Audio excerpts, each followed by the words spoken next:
Está chegando o inverno então é importante a gente pensar um pouco sobre cuidados que a gente deve ter com as árvores frutíferas nessa época. Como todas as plantas cultivadas, né, as fruteiras de clima temperado, elas são susceptíveis a inúmeros micro-organismos que atacam o quê? Atacam as brotações, os troncos, as flores, os frutos. E isso leva a perda na cultura que se está produzindo, né? E, consequentemente, enormes prejuízos aos produtores. Esses micro-organismos, né, eles permanecem no pomar de um ano para o outro e constituem, assim, fonte de inóculo para o próximo ciclo de produção, né? Por isso, nós temos que fazer tratamento de inverno. Ou seja, nós temos que tomar um conjunto de medidas para reduzir a fonte de inóculo no pomar, diminuindo assim, então, a possibilidade de infecção, né, pelos patógenos remanescentes, aqueles que ficam, né, no pomar. E preparar as plantas para quê? Para brotação, para o florescimento, para a frutificação, além de reduzir os micro-organismos, né, de forma simples, né, de forma menos agressiva, usando produtos naturais, né? Esse controle ele deve ser feito quando? Deve ser feito maio, junho, início de julho.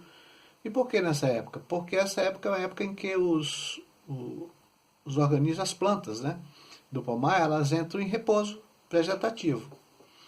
E a gente pode fazer isso em duas fases. Numa primeira fase, a gente deve podar os ramos secos, os ladrões, os fracos, os doentes, até encontrar a parte sadia da planta, de forma que a gente permita que seja mais arejada a planta, que ela receba mais insolação. Feito isso, a gente tem que retirar os frutos mumificados, aqueles frutos pretinhos, né? Tipo múmia, doentes e caídos no solo também. E junto a gente tira os ramos que a gente podou, as folhas velhas, pega tudo isso, amontoa e retira do pomar, né? Outra coisa que tem que fazer é tratar o corte resultante da poda, né? Pincelando a pasta bordaleza ou cúprica, né? Nos locais de corte, né? Isso para vedar o corte, para impedir a entrada de patógenos, né? A gente pode utilizar, algumas pessoas usam tinta plástica também, né? Mas tem que ser uma tinta que não seja retirada com a chuva ou com a água de irrigação por aspersão, por exemplo. Aí vem uma segunda fase, que é a limpeza, que após a limpeza, a gente fazer a limpeza da árvore do pomar, como a gente falou anteriormente, antes do início do florescimento, a gente pulveriza as plantas com calda sulfocáustica ou com calda borralesa. Isso para quê? Para proteger a planta contra patógenos e contra pragas. Olhe bem, patógenos e pragas. Além de, com isso, a gente antecipar ou regularizar as floradas, né? E proporcionar, então, uma maior uniformidade, um melhor escalonamento da colheita, né? Tem que lembrar que essa pulverização deve atingir de forma uniforme tudo, tronco, ramo, né? Para que a gente possa eliminar os esporos que não foram eliminados com a poda. E com isso ele também pode eliminar alguns insetos, né? E preparar a planta para a próxima frutificada, né? Ou frutificação. Aí você pode dizer assim, como é que prepara a calda bordaleza neutra sem óleo? A calda bordaleza ela é um produto alternativo, né? E é fácil de preparar na propriedade, tem baixa toxicidade, né? Na realidade é uma mistura de sulfato de cobre e de calvígeno, né? E se você preparar bem, né, ela pode atuar em várias doenças nas fruteiras de clima temperado, né? Doenças da uva, doença do pessegueiro, doença da figueira, doença do caquizeiro, né? E ela é fácil, ela basta que você junte 1 kg de sulfato de cobre, 1 kg de calvígeno e 100 litros de água limpa. Aí você deve estar dizendo, sim, mas só isso? E como é que eu preparo? Para preparar essa calda, né, é necessário que você pegue 3 recipientes de plástico, porque o sulfato de cobre ele reage com ferro e com alumínio, então tem que ser de plástico. Você pega 2 com capacidade de 50 litros e pega 1 com 100 litros. Aí o que você vai fazer? Você vai colocar os cristais de sulfato de cobre dentro do saco de tecido, né, e pendura na boca do recipiente que tem 50 litros. Isso já cheio d'água, né, para você ficar com o saco mergulhado por algumas horas até que dissolva os cristais de cobre. No outro recipiente de 50 litros, você vai botar cal hidratada. né? E vai botando a cal devagarinho na água até completar os 50 litros. E à medida que você for botando a cal, você vai agitando, né? Para homogeneizar bem o leite de cal.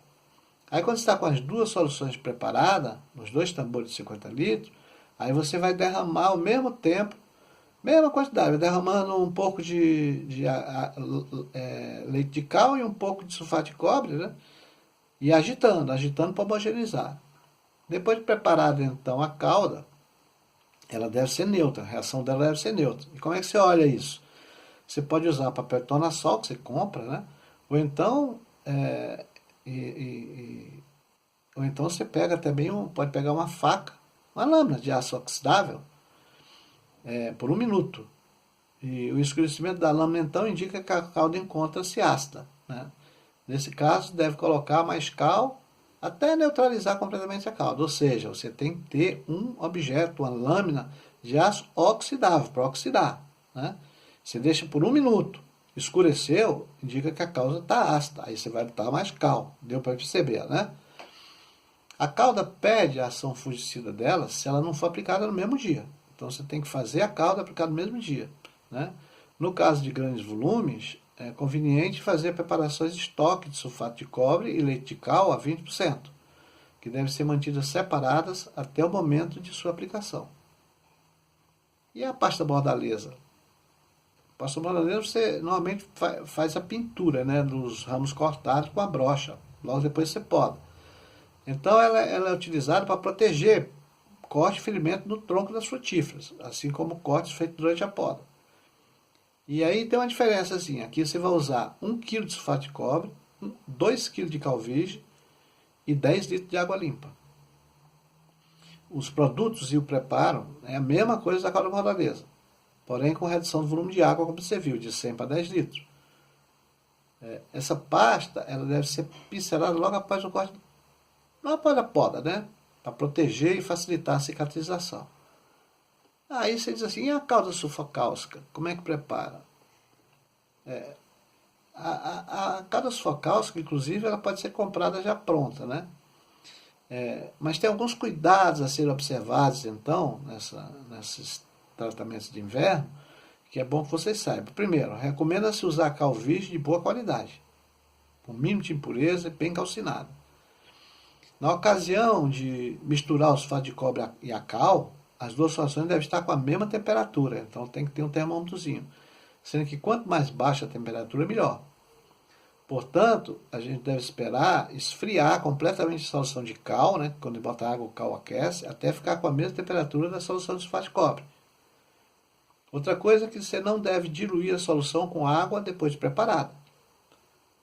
Preparou, usou. Quando for necessário, depois de preparada, a calda, adicionar espalhante adesivo ou qualquer outro produto. Então, precisa adesivar? Pode pôr espalhante adesivo ou qualquer outro produto. A qualidade da calda preparada ela é representada pela sua capacidade de manter seus componentes em suspensão. E como é que se avalia isso? Coloca um pouco de calda num copo de água e mede-se a velocidade de sedimentação. Quanto mais lenta, melhor será a qualidade da calda, né? Outra coisa também importante é que, repetindo, a calda sulfocáustica ela é encontrada pronta no comércio. E ela pode ser conservada, essa sim, por 30 dias em vasilhame bem fechado, com cuidado de cobrir o líquido com a camada de óleo mineral para isolar a ação do ar. Aí você junta depois a calda à água, de acordo com a orientação da embalagem, agita e tomando cuidado de não aplicar em dias horário muito quente.